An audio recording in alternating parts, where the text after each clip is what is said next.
नमस्कार। ज्योतिष संसार देखने वाले सभी दर्शकों का मैं पंडित राजन शर्मा हार्दिक अभिनंदन करता हूं। प्रिय दर्शकों, जैसा कि आप जानते ही हैं, आपके साथ मेरा चर्चा का विषय हमेशा ग्रहों की चाल रहती है। गोचरीय ग्रहों की चाल भी रहती है कि इस समय ग्रह कहाँ भ्रमण कर रहे हैं। उसका कारण ये है कि हमारी जिंदगी जो है वो ग्रहों की चाल के साथ बंधी होती है। कई लोग ज्योतिष को मानने वाले हैं और कई लोग ना मानने वाले भी हैं। जो लोग ज्योतिष को मानने वाले हैं, समझने वाले हैं, जानने वाले हैं, उन्हें तो स्पष्ट रूप से सब मालूम है कि कब कब कौन कौन सा ग्रह किस किस भाव में जाता है तो हमारे जीवन में कैसा कैसा प्रभाव आता है।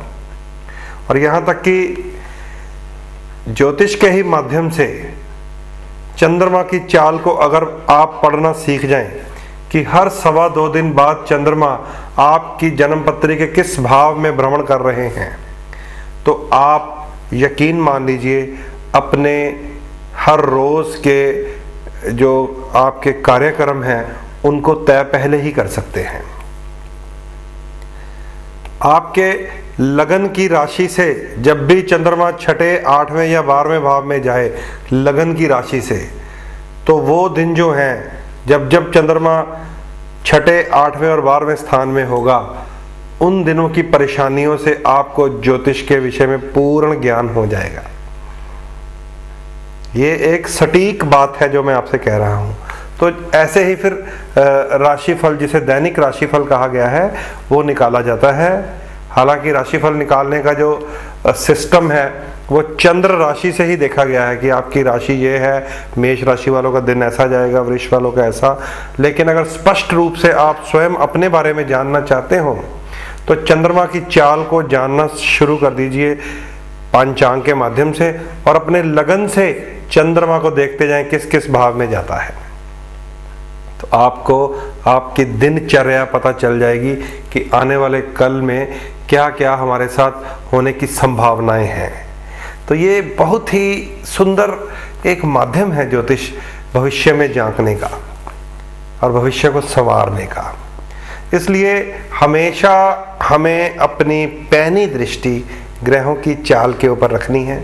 हमें ये समझना है कि आजकल ग्रह कहाँ चल रहे हैं, और जो आजकल के ग्रहों की स्थिति है उनमें सबसे खराब स्थिति कौन सी है, सबसे खराब स्थिति, ताकि हम लोग पहले ही जागृत रहें, अवेयर रहें, हम उस खराब स्थिति का सामना करें। उपाय के माध्यम से, पाठ के माध्यम से, पूजन के माध्यम से, अर्चन के माध्यम से। ईश्वर की ये शक्तियां हैं, ये 9 ग्रह ईश्वर की शक्तियां हैं। ईश्वर के आगे नतमस्तक होने के लिए ग्रह भी एक बहाना बनाते हैं, हमेशा याद रखें। तो बड़े ही शुभ दिन चल रहे हैं नवरात्रों के अवसर में। अगर आप मुझे सुन रहे हैं तो आपको मैं एक साधारण सुंदर छोटा सा उपाय बताना चाहता हूं राहु ग्रह के विषय में, क्योंकि आप सब जानते ही हैं कि मेरा शोध का जो सब्जेक्ट है, रिसर्च का जो सब्जेक्ट है, वो राहु ग्रह है, जो हमारी जन्मपत्री में पितृ दोष बनाता है, काल सर्प दोष बनाता है। जब राहु की दशा आ जाती है तब इंसान जन्मपत्री निकालकर पंडित जी के घर पहुंचता है। याद रख लीजिए, जब केतु की दशा आ जाती है तब इंसान भटकता हुआ ज्योतिषी के पास पहुंचता है। और कई बार ऐसा भी होता है कि हमारे शुभ ग्रह की दशा आई हुई है पर वो भी काम नहीं कर रहा, तो उसके पीछे भी इन 2 छाया ग्रहों की शरारत होती है। हमेशा याद रख लीजिए, अगर आपकी जन्मपत्री में उच्च के बृहस्पति की दशा है, वो वर्क नहीं कर रही, आपकी जन्मपत्री में उच्च के शुक्र की दशा है, धन लक्ष्मी के आसार थे लेकिन नहीं आ रही, तो यकीन मान लीजिए जन्मपत्री के ये छाया ग्रह राहु और केतु छुपकर, घात लगाकर कहीं ना कहीं से हमला कर रहे होते हैं। तो इसलिए आपको दुर्गा माँ की अष्टमी के विषय में एक सुंदर और साधारण उपाय मैं बताता हूँ, ताकि आप सब लोग वो उपाय करके राहु महाराज के बुरे प्रभाव से बचने का प्रयास करें। और ये उपाय सबके लिए है, चाहे आपका मेष लगन है, चाहे मीन लगन है, चाहे सिंह लगन है। क्योंकि अक्सर जब चैनल पर उपाय बोले जाते हैं तो लोग कंफ्यूज भी हो जाते हैं, या बहुत सारे लोग फिर संपर्क करने का प्रयास करते हैं फ़ोन कर करके कि क्या मैं ये उपाय कर सकता हूँ, क्या मैं ये उपाय कर सकता हूँ। आप सब बीच में मैं भी ये उपाय कर सकते हैं जो आपको मैं उपाय सुझाने जा रहा हूँ।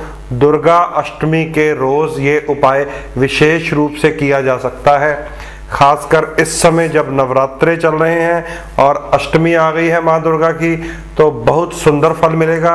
अन्यथा आप हर महीने शुक्ल पक्ष की दुर्गा अष्टमी को ये साधारण सा उपाय कर सकते हैं। इसे आप नोट कर लीजिए, बहुत सिंपल है, कोई मुश्किल नहीं है।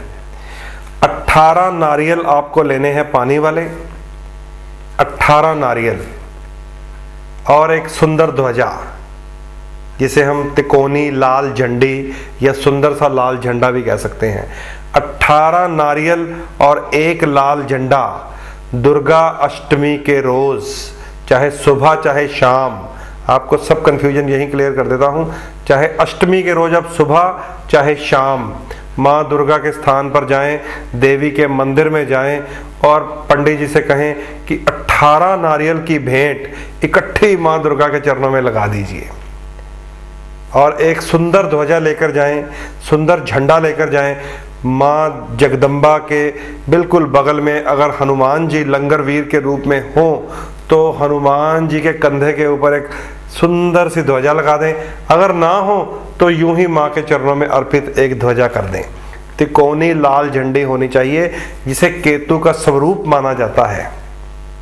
18 नारियल होने चाहिए जिसे राहु का रूप माना जाता है, और 18 नारियल मतलब राहु के 18 रूप हैं जो 18 साल की महादशा में अपने विभिन्न रूपों में इंसान को परखता है। तो माँ दुर्गा अष्टमी का ये सुंदर दिन है। अगर आप उस दिन सुन रहे हैं तो आप दुर्गा अष्टमी के रोज 18 नारियल और एक सुंदर ध्वजा माँ के चरणों में अर्पित कर सकते हैं। अन्यथा ये उपाय हम सब हर महीने शुक्ल पक्ष की अष्टमी के रोज कर सकते हैं, क्योंकि अष्टमी तिथि माँ दुर्गा को समर्पित है।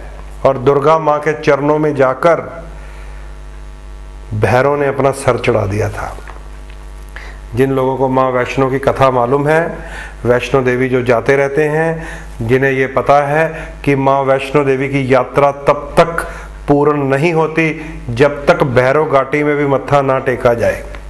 कई लोग पिकनिक के तौर पर जाते हैं और सीधा वहीं से वापस आ जाते हैं। यात्रा पूरी नहीं होती जब तक भैरव घाटी में मत्था ना टेका जाए। वो भी भैरव ने ही माता से वरदान लिया था। तो भैरव का वो जो सर है, जो माँ जगदम्बा के चरणों में भेंट के रूप में, नारियल के रूप में चढ़ता है, उसे आप राहु समझ सकते हैं, क्योंकि वो असुर का ही सर है। और नारियल जो है संसार में अकेला फल है जिसके ऊपर आंखें हैं, मुख बना हुआ है, सर के ऊपर जटाएं हैं और अंदर अमृत भरा हुआ है, तो वो राहु माना जाता है। तो माँ जगदम्बा से स्वयं भैरव ने ये वरदान प्राप्त किया था कि हे माँ, मैं आपके चरणों में ही रहना चाहता हूँ। इसलिए माता की यात्रा भैरव जी की यात्रा के साथ ही संपूर्ण होती है। तो आप सब लोग, बहुत सिंपल और साधारण उपाय है, नोट कर लीजिए। 18 नारियल और एक ध्वजा, बाकी जगदियाँ जोता वाली माता के आप जोते भी जगा सकते हैं। जो जो आपके मन की इच्छाएं हैं वो सब माँ जगदम्बा के चरणों में जाकर आप भेंट कर सकते हैं। उपाय के तौर पर 18 नारियल और एक ध्वजा आपको राहु और केतु के प्रकोप से बचाएगी। शुक्ल पक्ष हो, अष्टमी तिथि हो, माँ दुर्गा के चरण हो और राहु की भेंट हो, ये एक महा उपाय माना जाता है।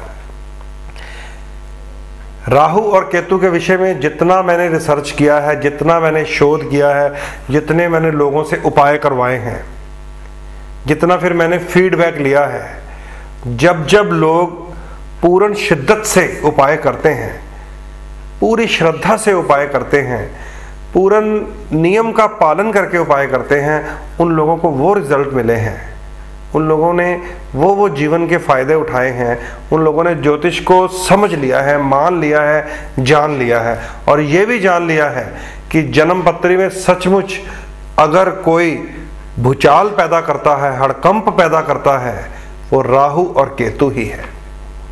इसलिए आज के युग में जब भी हम जन्म पत्री देखते हैं या लाल किताब वाले जन्म पत्री देखते हैं, तो सबसे पहले आपसे सिक्का जल प्रवाह करवाते हैं, सबसे पहले। और जो मेरे मित्र बंधु हैं उन्हें मैं सबसे पहले राहु का नीला रंग बंद करवा देता हूं। उन्हें मैं सबसे पहले मां जगदम्बा के चरणों में हर बुधवार की शाम को राहु का सर यानी कि नारियल भेंट करने के लिए अवश्य कहता हूं। अब इसे भी समझ लीजिए, बुध जो है ग्रहों में, उसका वार है बुधवार, और बुध को कंजक रूप माना जाता है, कन्या रूप माना जाता है, और देवी दुर्गा आद कुंवारी है, कंजक का रूप है। तो बुध और देवी दुर्गा का जोड़ है, मेल है। जब हम नवरात्रों में भी पूर्ण विधि से पूजा करते हैं तो 9 के 9 ग्रहों की चीजें होती हैं हमारे पास, 9 के 9 ग्रह। उसमें कुंभ जो है, कुंभ हम रखते हैं वो बुध ही है। उस कुंभ में हम जल भरते हैं तो वो चंद्रमा की निशानी है। उसके ऊपर हम लाल दुपट्टा बांध देते हैं, वो केतु की निशानी है। उस कुंभ के ऊपर हम नारियल स्थापित कर देते हैं, वो राहु की निशानी है। उस कुंभ के बगल में हम ज्योत जगा देते हैं, वो दिन और रात यानी कि सूर्य और चंद्रमा की निशानी, क्योंकि वो अखंड ज्योत जलती है। उस कुंभ के पास बैठकर हम माँ दुर्गा की सप्तशती का पाठ करते हैं, वो देवी के लिए बृहस्पति की पूजा मानी जाती है। इस प्रकार 9 के 9 ग्रह हम एक बार में ही ट्यून कर लेते हैं जब वर्ष में 2 बार नवरात्रे आते हैं। और अब तो ये रिवाज खत्म हो गया है। पुराने जमाने में व्यापारी लोग वर्ष में 2 बार जागरण अवश्य करवाते थे, क्योंकि जब जागरण होता है, जब पंडित जी दुर्गा माँ का जो एक बीज मंत्र है, ओम ऐं ह्रीं क्लीं चामुंडाय विच्चे, इस मंत्र का जाप करते हैं तो वहां पर बीसा यंत्र की स्थापना अपने आप हो जाती है। माँ दुर्गा के चरणों में एक त्रिकोण है, जैसे हम ज्योतिष में एक त्रिकोण ढूंढते हैं, प्रथम पंचम नवम, माँ दुर्गा के चरणों में भी त्रिकोण है। तो वो ऐंग ह्रीं और क्लींग है, और जब इसे यंत्रों में ढाला गया तो इसका नाम रखा गया बीसा यंत्र। विशेषकर व्यापारी वर्ग के लिए बना है ये बीसा यंत्र। प्राचीन समय में सभी व्यापारी अपने व्यापारिक स्थल पर, अपने पूजा स्थान पे, अपने गल्ले में, कैश बॉक्स में, तिजोरी में माता लक्ष्मी के साथ साथ बीसा यंत्र की स्थापना भी करते थे। बहुत सारी चीज़ें अब हम छोड़ते जा रहे हैं, लेकिन एक ब्राह्मण होने के नाते मैं आपको यहाँ बैठकर जो संदेश दे रहा हूँ उसे आप पल्ले बांध लीजिए और अपनी आने वाली पीढ़ियों तक जरूर पहुँचाइएगा।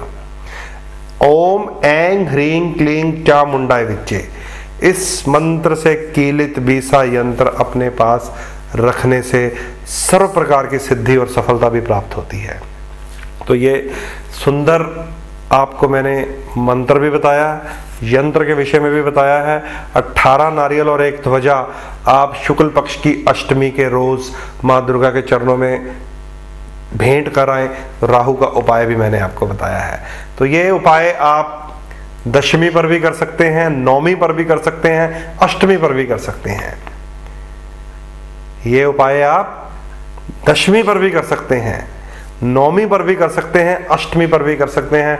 लेकिन अष्टमी को क्योंकि माँ दुर्गा का स्वयं रूप माना गया तो अष्टमी पर किया गया ये उपाय सबसे ज़्यादा कारगर साबित होता है।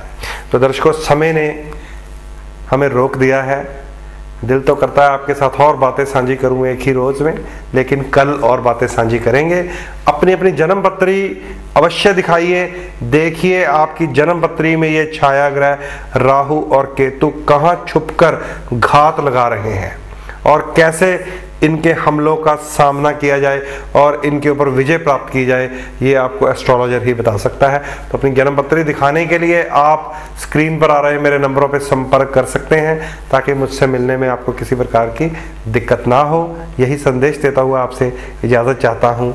नमस्कार।